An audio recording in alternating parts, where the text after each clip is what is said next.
Hello, my name's Austin Davis, and I am the Government Affairs Manager with the Lake Champlain Chamber. And we are sitting down today with two fantastic attorneys from the Lake Champlain region who I'll let introduce themselves.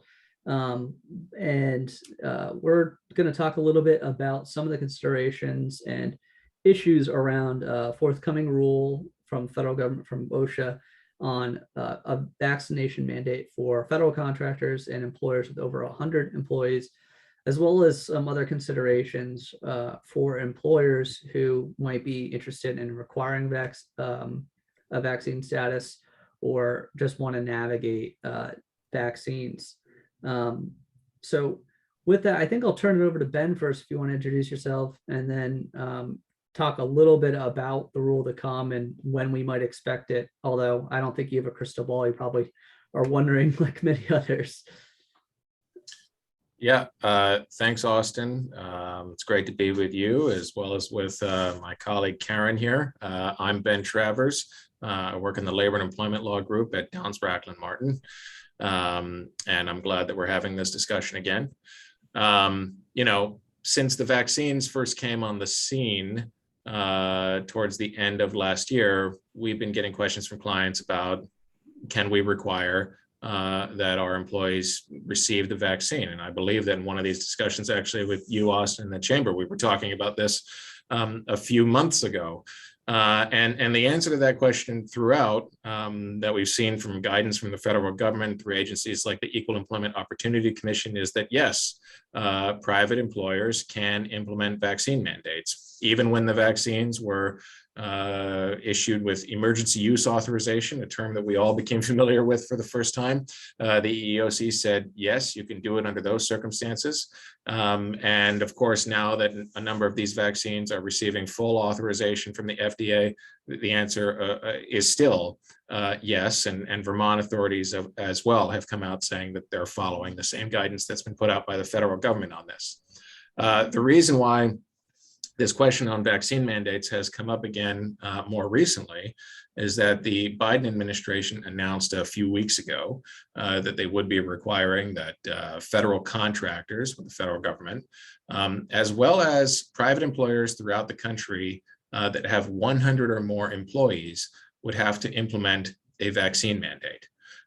It's easier for the federal government to issue those rules with respect to federal contractors. Of course, they can decide who they're going to want to do business with.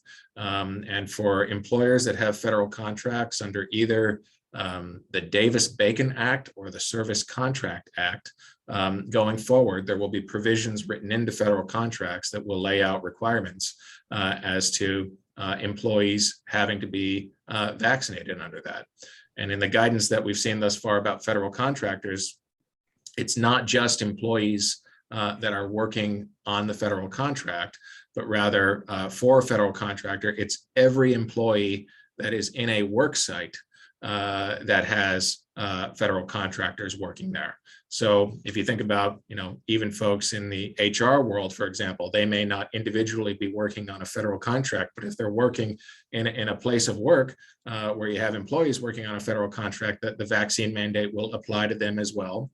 And as I mentioned, while the final rule has not been issued, because that has to go through a more complicated rulemaking process, we are awaiting really any day now a final rule to be published under OSHA that would require that employers, again, nationwide, that have 100 or more employees issue a vaccine mandate.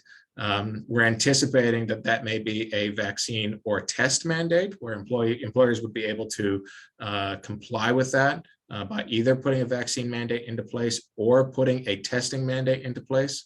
But that's a rule that we're expecting any day now. Last thing I'll mention is that, of course, here in Vermont, there's a relatively few employers that have 100 or more employees. Not every employer in Vermont, for that matter, is a federal contractor. So the question still remains, okay, if I'm not a federal contractor and I don't have 100 employees, where does that leave me?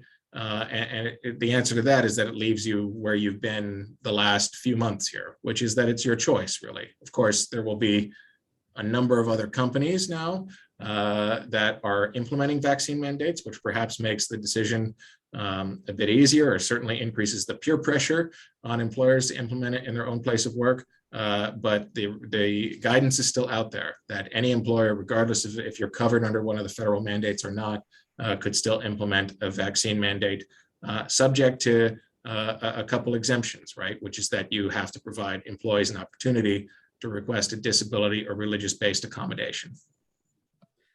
Yeah, and I'm Kerin Stackpole, and I'm with Paul Franken Collins, and I'll pick up there from what Ben is talking about, because I think that, you know, where employers have been is that employers have been thinking about this and have been trying to get people back into the workplace, create a greater sense of normalcy, and frankly, to reestablish community.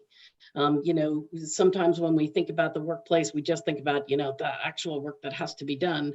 But a lot of what employers have to contend with is morale. And with, we have seen certainly in numbers from the Federal Bureau of Statistics and various labor statistics and various other entities, that there's a lot of movement in the workplace right now. There are a lot of people who are currently unemployed, some who are quitting jobs, choosing to be unemployed. And a lot of that is really not just about some availability, obviously, that there has been for some extra money from the government for people in terms of unemployment. But frankly, there's an entire shift in attitude. There's an entire shift in attitude in the American workplace as to, wow, for the last year and a half, I haven't had to be in this one particular space. And I haven't had to be 2 doors down from my boss. Look, I can do this right from my home, right from my dining room. And, you know, I can get this done. And so there has been a massive shift. We are seeing it both in the private sector, both in the, you know, the non-unionized sector and the unionized sector, that flexibility is the key. And people are willing to leave, not just because you're not giving them, you know, the wage that they want, but because they aren't having the feel, the opportunity, the autonomy that they want. So people are looking at what employers are doing with regard to vaccine mandates more skeptically than they might otherwise. And that's not about just politics, but that's about, you know, hey, is this right for my family? Do I have children who can't yet be vaccinated? And so if I get a vaccine, you know, am I putting them at risk for the beginning of the fact that I have the vaccine? There's all kinds of interesting science that is, you know, and some of it that obviously is not science, that is influencing people's decisions about what they're going to do. And I wanted to pick up on what Ben said too about the exceptions. We are seeing a lot of that, a lot of discussion about the religious exemption as well as the disability exemption, as is the case with other things, work requirements. People who have certain religious requirements and or who have disabilities are entitled to a reasonable accommodation. And the religious exemption is a little bit fuzzier than the disability exemption. And it does not have to be a situation where, let's say, somebody who's Catholic says, well, gee, the Pope just came out with a pronouncement that says no vaccines, so I'm not getting any vaccines. It doesn't have to be anything that specific. It can be a sincerely held belief relating to a particular moral or religious code that that individual has and can articulate. And certainly if they do have backup from a church in which they are participating, and the church has given a recommendation to their members, that too can be used as you know, as a basis for that. So before you just poo-poo somebody's you know, somebody's expression of a request for religious exemption and of the religious belief that it's based on, be very careful. Do a good analysis, be respectful of what they're saying, find out the basis for their need, and you have to consider it just like you would in any other situation of reasonable accommodation. In the situation where you need to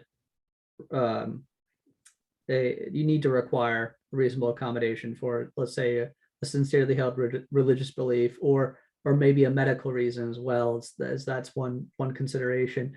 You know, what is a reasonable accommodation in these cases? I think, you know, Ben alluded to a little bit earlier the discussion of a test out if an individual can't be vaccinated. certainly that might be the situation under a federal contract or someone who falls under the new 100-employee OSHA rule. But what might that look like in terms of accommodation?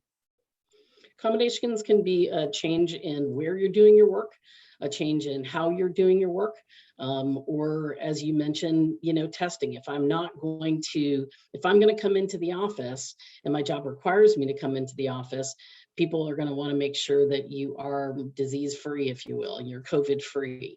And so that requirement for you to get a test and demonstrate that you've had a negative test within a specific period of time may be required.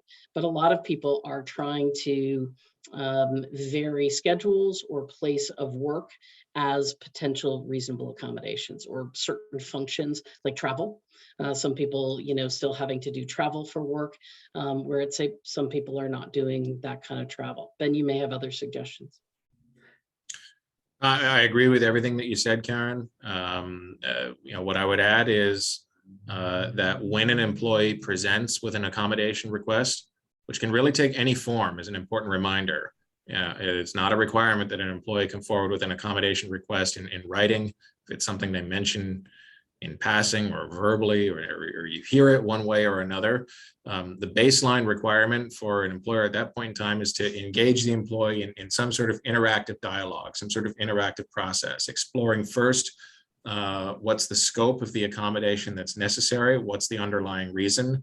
If it's a disability related accommodation, that could take the form of a note or some medical information from a healthcare provider. As Karen mentioned, it's a little bit fuzzier, more difficult with respect to a religious accommodation. Yes, it's certainly easier if you have a church or a religious leader who's able to put something down on writing where someone can bring it in and hand it to you, akin to a doctor's note like that. But again, the EEOC here has made clear and continue to make clear that, as Karen mentioned, it doesn't necessarily have to be an organized religious belief. It could be someone's individually held religious belief, even if they subscribe to an organized religion. Not everyone who subscribes to a particular organized religion believes the same code of morals and ethics. People add certain beliefs on, take certain beliefs away, and even in that situation, folks can present with an individual belief that is sincerely held, that the EEOC has said you should probably give employees benefit of the doubt in that situation. So what you're required to do is to engage that employee in some sort of interactive dialogue to figure out what sort of accommodation is going to make sense here. And as Karen mentioned, that's going to be determined on a case-by-case basis, depending on do you have a job that would allow you to work from home as opposed to coming into the office? What's the kind of population that you're working with? Are you someone who's back in an office, not engaging with customers all that much? Or are you in more of a customer-facing role where you're being unvaccinated may present more of a threat one way or another? Do you work in a healthcare institution or with children that are more vulnerable populations? So these are all factors that need to come into play to decide what is a reasonable accommodation. That's sort of the important term here, is what's reasonable under the circumstances. Austin, you mentioned testing as one example. Yes, we've seen some employers accommodate folks in these situations by requiring that employees come in with a negative test, requiring that unvaccinated employees still mask or wear other protective equipment. Again, to sort of reiterate it, as Karen mentioned, finding a different schedule, finding a different place for you to work, also ways, although not an exhaustive list by any means, also ways that employers would be able to accommodate folks under these circumstances. And there can be a bit of a shared burden there too, so that to the extent that the accommodation is you got to go out and get tested, there's not an obligation for the employer to pay for that test. There's not an obligation for the employer to pay you for the time to go get that test. Those are things that they can require. So that's kind of a shared burden there. Many employers do perhaps pay for the time or pay for the test because they want to incentivize people to take it, but they're not required to do so legally.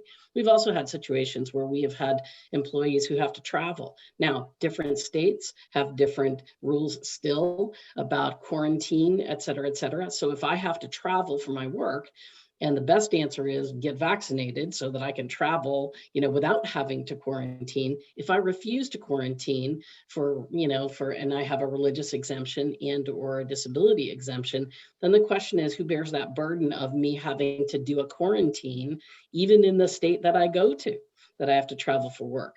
The answer is that reasonableness factor is going to be a balance. So if I've got a quarantine for 5 days, or something like that in a particular spot, my employer might say, hey, listen, I'll give you the normal travel time because, normally it would take you 2 days to get there, 2 days back. I'll pay you for those 2 days, but you got to stay those extra 18 days. That's on your dime. That's a potential reasonable accommodation in a situation like that. So the idea is have flexibility, just like you would in any other situation of pregnancy, religion, or disability where reasonable accommodation is required. And as Ben mentioned, it has to be that interactive process. And it doesn't have to be a formal request written on parchment, by the employee for you, or a specific form, in order for you to really consider it. Just, keep your ears open and be responsive. Well, these are all things I've certainly heard a lot in the employment community. And one other thing I've heard is, potential anxiety about losing employees after either a federally mandated vaccine mandate or a self-imposed vaccine mandate. And one question that's kind of come up again and again is the idea of requiring vaccination for prospective employees rather. So, from this date forth, anyone hired on will be required to be vaccinated. Are there any liability or legal implications to that? Is that something an employer can do? Same basic rule about accommodation. So, applicants for employment have protections under the same basic laws, Title VII, as well as the ADA that we've just been talking about with actual employees. And so to the extent that you need to make an accommodation from somebody, that reasonable accommodation can't actually be used as a negative for them. Hey, I got two applicants. This applicant needs an accommodation. This applicant doesn't. Ooh, I'll take them, right? You can't do that because what you're doing in that situation is you're actually discriminating against the person for getting something that they're entitled to, which is a reasonable accommodation. It's a very logical thing. Many employers are like, that doesn't make any sense. I'm like, well, talk to Congress, because that's how it was written into the statute. So, I think with regard to prospective employees, people are certainly asking. I haven't seen, to be honest, in my client base anyway, I haven't seen a lot of people having to do tons in terms of accommodating applicants, because I think they are either A, struggling to get applicants, or B, people are really willing to just come on board. I'm seeing a lot more of people who are willing to say, yep, that's why I want to come to your company, because you actually are protecting employees by a vaccination mandate. And so that's why I'm attracted to you in the first instance. And I would just add briefly, Austin, I mean, we've seen a lot of stories here over the last few months about nationwide employers that are preemptively putting their own vaccination mandates into place. And if you're reading the stories with your labor and employment attorney hat on, sometimes you see some interesting language in there, like about the airlines, for example, saying that, all new hires at national airline X will have to receive the vaccine. And you're sort of left scratching your head. Well, why just new hires?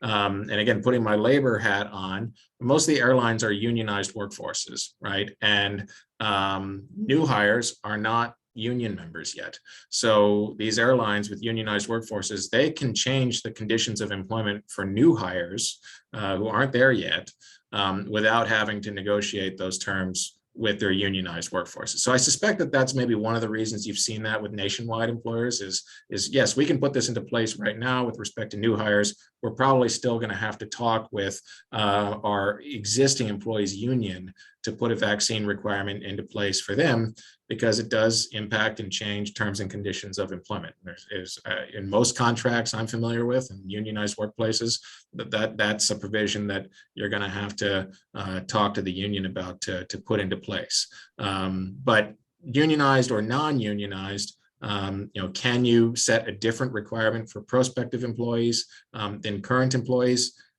the answer to that is yes, you can do that. If you're going to try to make different distinctions, right, what you need to be careful about, and again, as Kerin alluded to, is am I inadvertently discriminating against one sector of employees because of their protected status, right? So, very early on in the pandemic, you might get a question from an employer of, well, can I require that just my employees 65 plus or 60 plus receive the vaccination and not younger employees? That would potentially present an issue that you might want to think twice about. But prospective hires, current employees, that is a distinction that some employers have been making. So you'd almost want to say, prospective employees are going to be required to be vaccinated with a small print underneath and an asterisk that, or be willing to work with the employer on a reasonable accommodation in the event that they have a sincerely held religious belief or medical reason. That law applies to them anyway, so I don't know that I would drop an asterisk. I think you just have to apply the law as it currently exists, which means that anybody based on religion, pregnancy and or, a situation where they have a disability would be entitled to some reasonable accommodation, even in an application, process.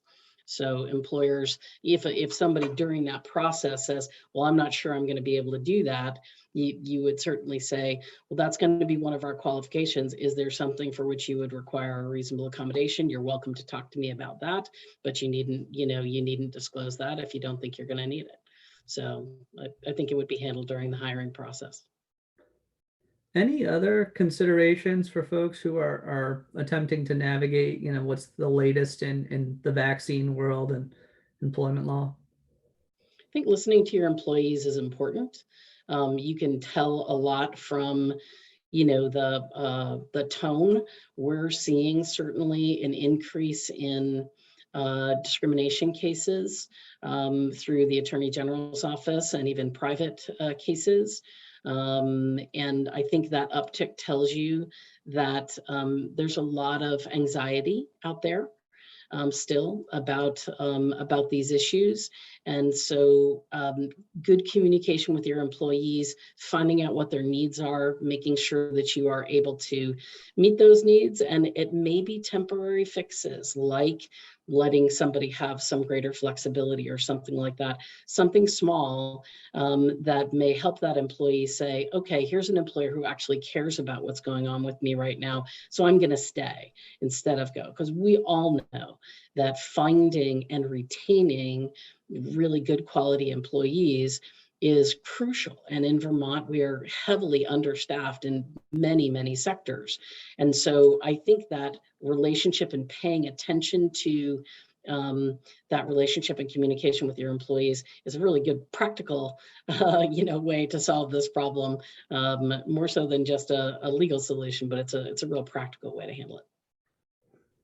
Ben, anything to add to that?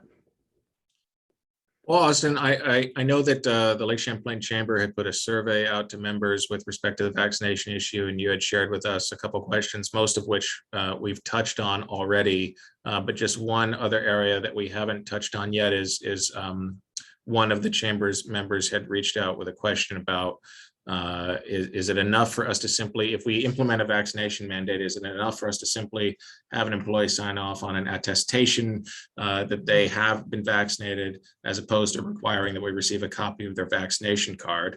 The answer to that question is, if you are voluntarily putting a vaccination mandate into place, you can decide what proof of vaccination is for you. If that's taking the employee's word for it and having them sign off an attestation like that, that's fine. If you'd rather see a copy of that COVID vaccination card that we've all become so familiar with, you can require that the employee provide that as well. I can tell you that for federal contractors, the requirement will not allow for an honor system.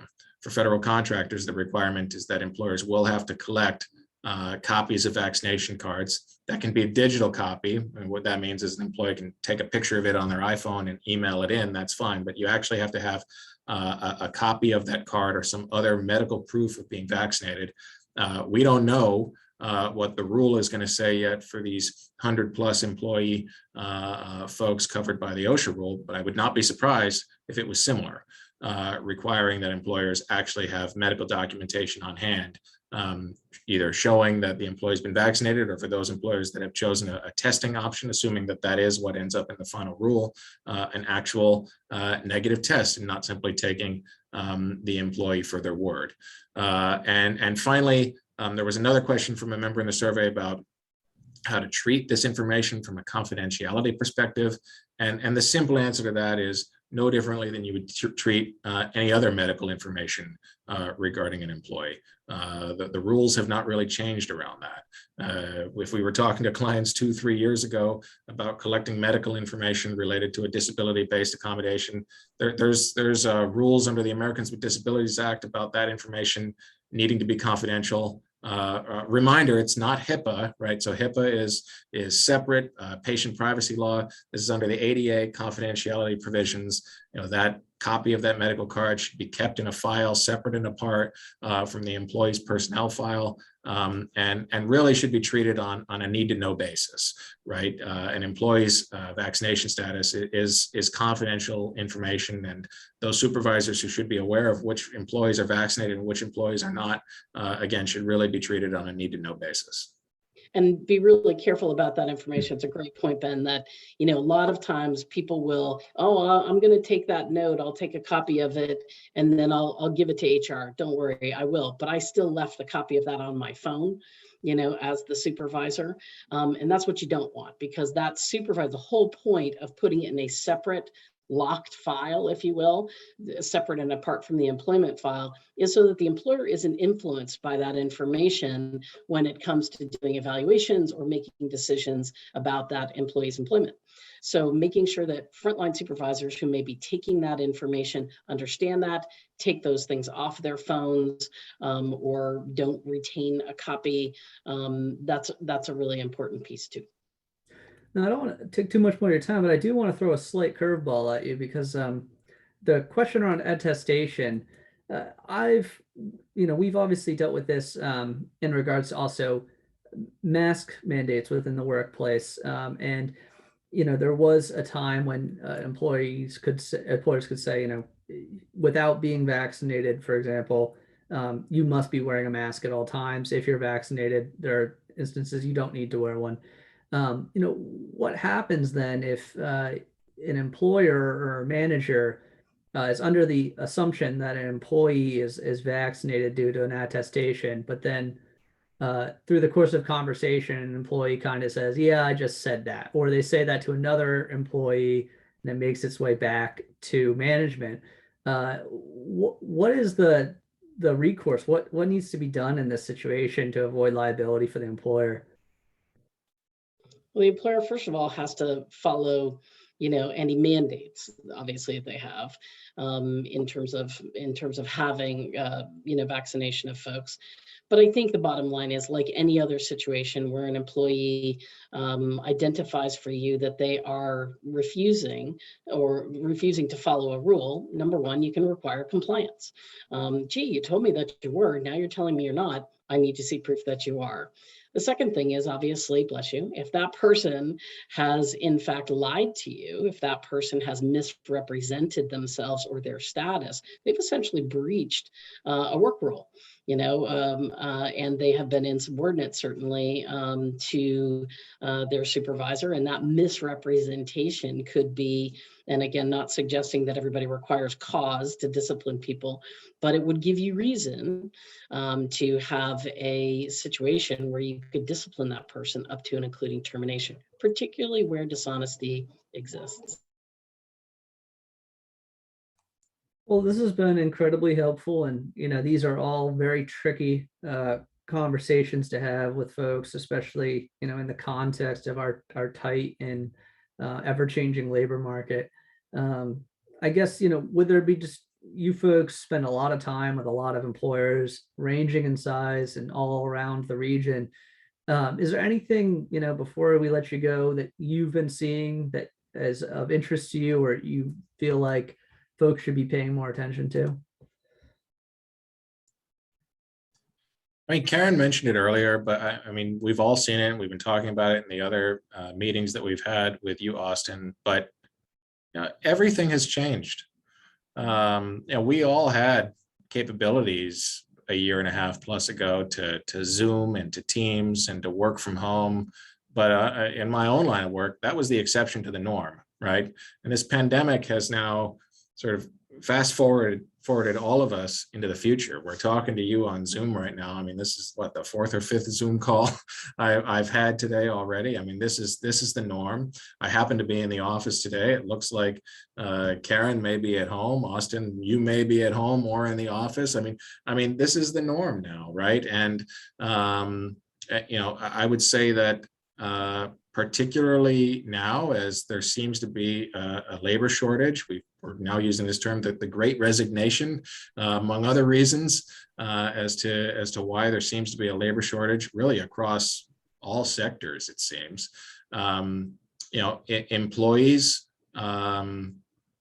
are looking for more in choosing who their next employer will be, and employees are taking more control of their own destinies in figuring out what they want for their future. And what we're seeing they want is more flexibility, the ability to work from home. Maybe it's not employees taking control of their own destinies. Maybe it's that their destiny has been taken control of for other reasons. Speaking from personal experience, I know that childcare, for example, is not as available as it was 2 years ago. The hours have changed from where they were a couple of years ago. Kids, because they're not vaccinated, are more likely to have to stay home from school. And so, and Kerin, I'd be interested to hear your feedback on this as well. But just a lot of interesting issues with respect to, what issues that sort of used to be the exception to the norm, I would say traditionally for most employers, that now are the norm with respect to flexibility in the workplace. Yeah, it's really interesting because I think, many of the things that we have been dealing with in terms of change and even DEI efforts that employers have put into play are really being tested now because, there is a lot with regard to childcare and elder care that is happening. There's still a disproportionate impact on women. Still a disproportionate impact on people at the lower economic scale. And so that's only exacerbating some of those issues that you're seeing. There may be, because, Ben, people like yourself are also being impacted by that. That used to be the exception to the rule, maybe. Now it looks a little bit more like the norm, but you can still see that disproportionate impact. And, people of color being disproportionately impacted as well. So the bottom line is that I think it's exacerbating this, the pandemic is exacerbating problems we already had. And yet it's also casting some of those problems in a slightly different light. Certainly you are seeing tons of people say, I need greater flexibility. This is in the unionized work world. I'm handling unions where you even have people who are on a road crew who are saying, wait a minute, I've got to take my child, to daycare a little bit later. And so I need that. So that's somebody who has to be in one physical space to actually do their work. They're looking for flexibility. Police officers, firefighters, as well as people like us who are in, various office type jobs. So you're seeing it all the way through. You're also seeing lower barriers to entry in terms of people taking their own career paths into their own hands. People are willing, and particularly we have an age demographic that's changing too. People who are 100 years old like me are kind of moving in different directions, than the people who are younger who are basically like, what, I'm going to take a pause. That's not that big a deal. I'm going to go walk the Adirondack Trail or, whatever it happens to be. People are making choices based on priority and based on quality of life. That is only getting more critical in the workplace. And that's why I say that relationship between employer and employee, and an employer willing to say, maybe I should think about doing this differently if what I really care about is the retention of this person. Really small things, may matter. And that may be in hiring decisions. nope, this is what we want for this. Maybe I make a change in that hiring decision as you know what, I'm willing to try that. And that's where the retention issues and the hiring issues can potentially be addressed. So I think for me, I hear the word flexibility, flexibility, flexibility every place I go. And I think employers are going to have to be responsive to that in order to attract and retain really good employees. So many things we hit on there in the last few minutes that we could fill countless videos with.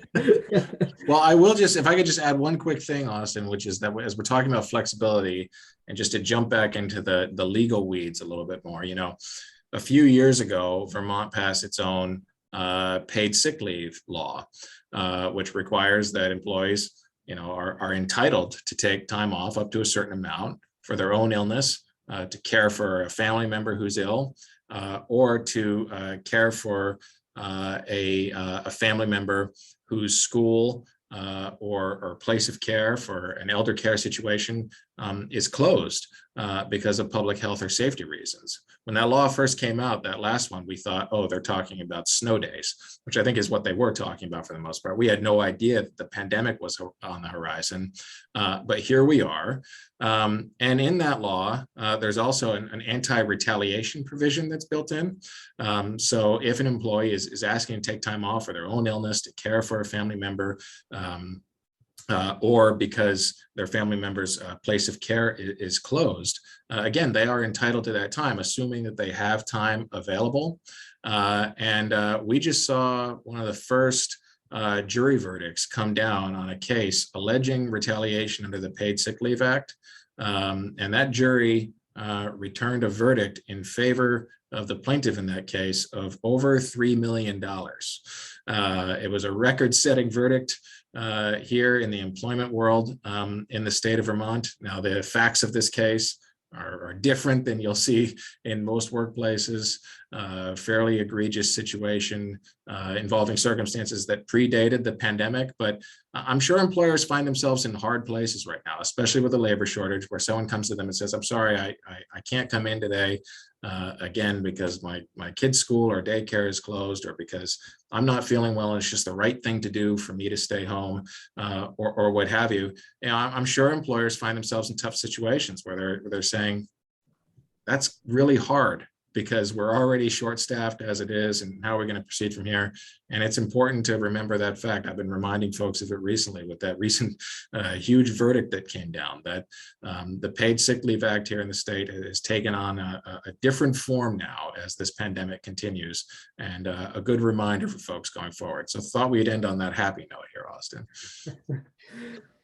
There's also the flexible work arrangement statute in Vermont too, which is super, well, in my estimation, super vague. But employees have the right twice a year to ask their employer for a flexible work arrangement. So this isn't like vacation. This is, hey, I want to take a class at CCV, and so I'd like to get off every Wednesday at 2 instead of work all the way to 5. That law could also be, utilized for people to say, hey, for a period of time, I need to have a flexible work arrangement to take care of my child or to take care of a parent, something along those lines. And an employer doesn't have to say yes, but they must do a similar thing to a reasonable accommodation analysis to determine if there's a good reason not to do it. So those things also apply. Happy notes all the way around. Well, I feel as if we could go on for another half hour or even longer and just fill volumes with everything that you folks could tell us. However, we'll leave it at that for today and hope to talk to you about these issues as they develop, especially around a final rule or interim final rule going forward. So thank you so much for your guidance and wisdom that you shared today, and I look forward to talking to you again. Thanks for the opportunity. Thanks, Austin. Kerin, good to see you. Good to see you.